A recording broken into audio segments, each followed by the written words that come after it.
তাওয়াক্কুল কাকে বলে একটা মারাত্মক ঘটনা বলতে চাই হাদিস থেকে। আমার জামাটা একটু দেখতে হবে হাদিসটা বোঝার জন্য। এটা কি সাদা না কালো? বলেন না, সাদা না কালো? আমার রাজশাহী কলিজার টুকরা প্রাণপ্রিয় ভাইরা, আমার যেই জামা আমি পরে আছি আজকের মাহফিলে, আমি জানি উত্তর সঠিক আসবে, তবুও জিজ্ঞেস করছি, এটা কি লোহার জামা নাকি কাপড়ের জামা? আর একটু জোরে, লোহার না কাপড়ের? কাফেরটার নাম হলো আমর বিন ওয়াহাব। মদিনায় আসছে কাফেরদেরকে অ্যাটাক করে, অর্থাৎ কাফেররা আসছে অ্যাটাক করবে মুসলমানদের উপর। এসে আমর বিন ওয়াহাব মদিনায় চিৎকার দিয়ে বলছে এমন চিৎকার কথা যা শুনলে কলিজা ছিঁড়ে যাবে। আমর বিন ওয়াহাব ডাক দিয়ে বলছে, এই মদিনার মুসলমানেরা, কোন বীরের বাচ্চা আছিস যে তার মায়ের বুকের দুধ পান করেছিস? বের হয়ে আয়। কে তার সন্তানকে ইয়াতীম করতে চাস? বের হয়ে আয়। কে তার বউকে বিধবা করতে চাস? বের হয়ে আয়। সব সাহাবীরা বের হয়ে আসছে, কিন্তু যুদ্ধ করবে কে? কেউ সামনে আগায় না। কথা কি বোঝা যায় নাকি যায় না? বলে বলে।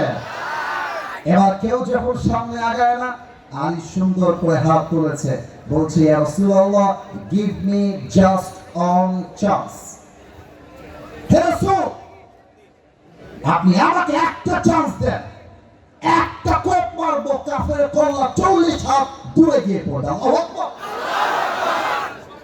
এবার দেখেন, এই কথা বলার পরে রাসূল বলছেন, এ আলী, এ বাবু তুমি বসো, তোমার বয়স তো কম, ইন্নাকা লা তাসালু হাদিতা সিন্নি, বয়স কম, বসে পড়ো।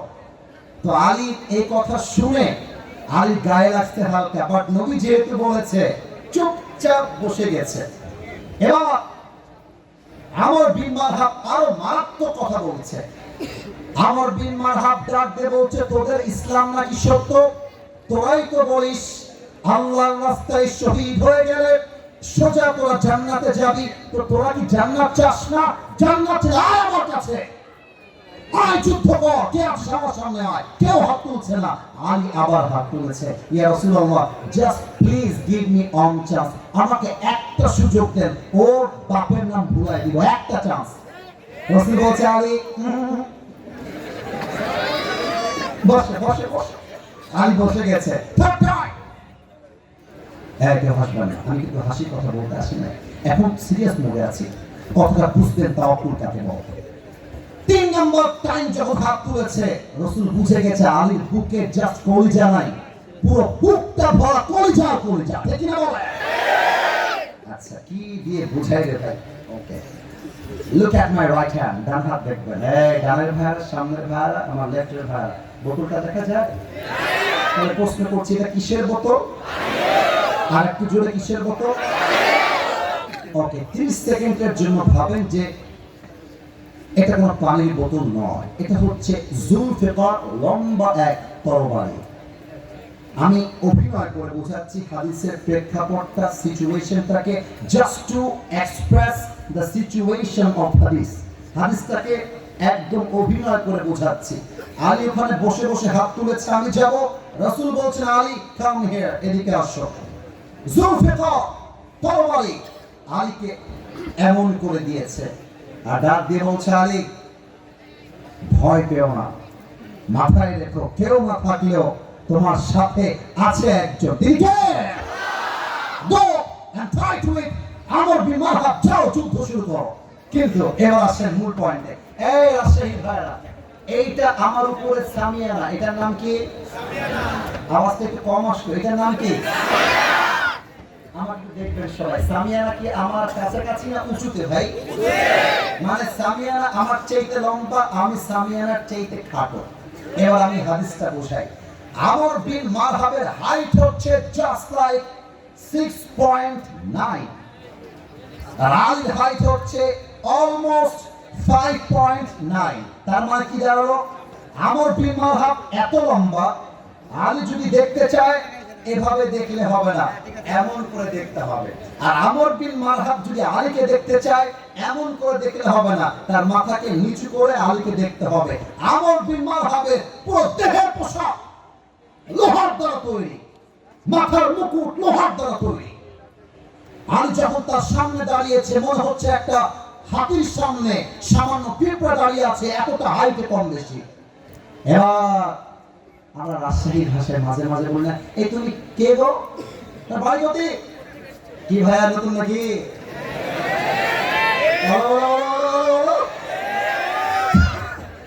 আলী যখন আমর বিন মারহাবের সামনে আসছে, আমর বিন মারহাব বলছে মাকান তাই হল বললাম, এই তুমি কে গো? তোমার বাড়ি কোথায়? এই তুমি নতুন নাকি গো? কে তুই কে? এবার দেখেন আলী কি বলছে। আলী বলছে আনাল্লাযী সাম্মাতনি উম্মি হায়দারা, আমি হলাম সেই যুবক যেমন এক সিংহ পুরুষ যখন সে সিংহ বেশে বনে কোনো শিকার করতে যায়, যতক্ষণ পর্যন্ত সে শিকার না করে তার আক্রমণটা একটা মুহূর্তের জন্য থামে না, আমি হলাম সেই বীর পুরুষ হায়দার। আল্লাহু আকবার। তাই নাকি? আমর বিন মারহাব টিটকারি মারছে। হাদিসের ভাষায়, আমি কিন্তু রাজশাহীর ভাষায় মজা করছি, বাট হাদিসের ভাষ্যটা কিন্তু এমনই। মানে আমি মনে করেন আমার বয়স 30 বছর, ওই যে একটা পিচ্ছি বসে আছে, ওর বয়স মোটামুটি 15 হবে। হ্যাঁ আছে বুঝো কে? জবের ব্যাপার ভালোই ওয়াজ করছেন, আপনারা দেখে লোকটা ভাবলে না আমি দেখেন আপনি। আমি বলবে তো ভাই কোথায় রে? এদিকে আমার বয়স 30, ওর বয়স 15, ওকে বলবো টাকা শালা একটা ঘুষি মারবো জায়গা অজ্ঞান হয়ে যাবে। আমর বিন মারহাব বলছে এই তো বাচ্চা, এ আমার কি করবে? ও আচ্ছা, তুমি সেই সিংহ যে বারবার অ্যাটাক করে। বাবু তোমার আসল নাম কি গো? এবার আলী বলছে আমার আসল নাম ইসমি আলী, আমার মায়ের রাখা নাম হচ্ছে আলী। বলছে ও তুমি কি আলী বিন আব্দুল মুত্তালিব? তোমার বাপের নাম কি আব্দুল মুত্তালিব? বলছে নো, আমি হলাম আলী বিন আবি তালেব, আমার বাপের নাম আবু তালেব, আব্দুল মুত্তালিব নয়। বলছে লেও খেলা, তুমি তো আমার ভাতিজা, তোমার বাপ তো আমার ভাই লাগে, তুমি তো আমার ভাতিজা। বাবু তুমি যাও, আমি আবার বাচ্চাদের গায়ে হাতটা তুলি না, বুঝেছো? এই আপনাকে আমার কথা বোঝা যায় নাকি? বলেন বোঝা যায়? মানে আমি বলছি বাবারে বাবা তোর বয়স কম, তুই যা। আমি বড় মানুষকে মারতে চাই, ছোট মানুষকে এবারে আমি আমার হাতটাকে নাপাক করতে চাই না। এই কথা শুনে আলী কলিজায় গিয়ে আঘাত লাগছে। আলী বলছে এই বেটা তুই কাকে বাচ্চা বলছিস বে? খালি মায়ের ডাকে আমাকে, তোকে এমন এক কোপ মারবো তোর কল্লা 40 হাত দূরে পড়বে। আল্লাহু আকবার। একটা কথা বলতে চাই, অনেকে এটা আবার রাজনৈতিক দিকে ঘোরাবেন। No please, don't take it to the policy, don't take it to the negative side, খারাপ দিকে নেবেন না। আমি সোজা সাপটা বলছি, রংপুরে যে যুবকটা প্রথম শহীদ হয়েছিল 5 আগস্টের আগে, তার নাম কি ছিল? রাজশাহীর লোকের আওয়াজ এত আসতে হয় না, নাম কি ছিল? এই আপনারা ভয় পাবেন না, আমি দেখবো কে বাধা দেয়, আমি দেখতে চাই। আমার কথা হচ্ছে একটা, এটা 5 আগস্টের আগের বাংলাদেশ নয়, এটা হচ্ছে 5 আগস্টের পরের বাংলাদেশ। আমরা আগে স্বাধীন ভাষায় কথা বলতে পারি নাই, কথা বলতে গেলে মাইক কেড়ে নেওয়া হয়েছে। কোন বাপের পেটার বুকের পাড় থাকলে আজকে আসে মাইক কেড়ে দেখান, রাজশাহীর যুবকরা পিঠের চামড়া খুলে ফেলে আসতে না। এই রাজশাহীর ভাইরা, শহীদ আবু সাইদ কি কাউকে গুলি করতে গিয়েছিল? না, উত্তরটা আসতে আসলো, করেছিল? কাউকে চাকু দিয়ে আঘাত করতে গিয়েছিল? আপনারা ওর বুকে গুলি করলেন কেন? কেন করলেন আপনারা গুলি আমার ভাইয়ের বুকে? এই গুলিটা শহীদ আবু সাইদের বুকে লাগে নাই, এই গুলি প্রত্যেকটা যুবকের কলিজায় জেনে গেছে আমার যুবক ভাই। ইসলাম কাউকে আঘাত বাড়িয়ে মারতে চায় না, বাট যখন ইসলাম আঘাতগ্রস্ত হয়, যে হাত দিয়ে ইসলামকে আঘাত করা হয়, ওই হাত ইসলাম ভেঙে গুড়িয়ে দেয়। আমর বিন মারহাব বলছে তুই আমাকে মারবি তো আয়। বাতাসটা বন্ধ করবেন, আমার যুবকদের কথা বুঝতে সমস্যা হবে, এটা কোন রকম কম্প্রোমাইজ করা যাবে না। যুবকরা আমার ভালোবাসা, যুবকরা বুঝলে তো মাহফিলটা সফল হবে, তাই না বলো? হ্যাঁ, আমর বিন মারহাব বলছে আয় তুই মার। কিন্তু এই ভাই, এই তোমরা কি দিও বাবা, চাতক পাখির মতো লোকগুলো বসে আছে, কোনো কথা নাই। তাকবীর দেন, নারায়ে তাকবীর। আমর বিন মারহাব বলছে আয় তুই আমাকে মার। আলী বলছে এই বেটা আমি তোকে একবারে মারবো, ইসলাম আমাকে শিখিয়েছে আগে মারতে যেও না, কেউ মারতে আসলে ডিফেন্স অ্যাটাক করো। এবার আমর বিন মারহাব মারবে কেমন করে, আমাকে না দেখলে হাদিসের ভাষাটা আপনি বুঝবেন না। এই যে এটা কি বোতল না তরবারি, মনে আছে? হ্যাঁ, রাইট আনসার। বোতমা তরবারি বলে। আমর বিন মারহাব সামনে এমন ভাবে তরবারিটা নিয়েছে, আর দুইটা পা জাস্ট লাইক দিস অ্যাডজাস্ট করেছে, একটা লাফ দিয়েছে জমিন থেকে উঁচুতে, আর তরবারিটা এখান থেকে নিয়ে পেছনে নিয়ে দেহের সমস্ত শক্তিকে উজাড় করে আলী ডান কাঁধে আঘাত করেছে।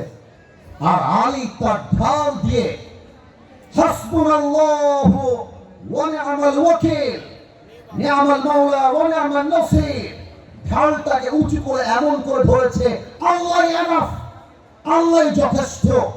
যে আঘাতে আলীর দেহটা দুই আটখান হওয়ার কথা, সেই আঘাতটা আলীর জামা পর্যন্ত স্পর্শ করতে পারে না। সুবহানাল্লাহ। এবার আলী বলছে, আমর বিন মারহাব, এবার তোর পালা, তুই রেডি হ। কথা কি বোঝা যায়? লে ঘিরে লে।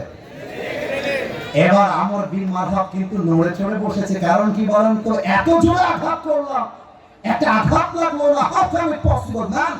সম্ভব কেমনে? আমর বিন মারহাব একটু দুইটা স্টেপ ব্যাক নিয়েছে।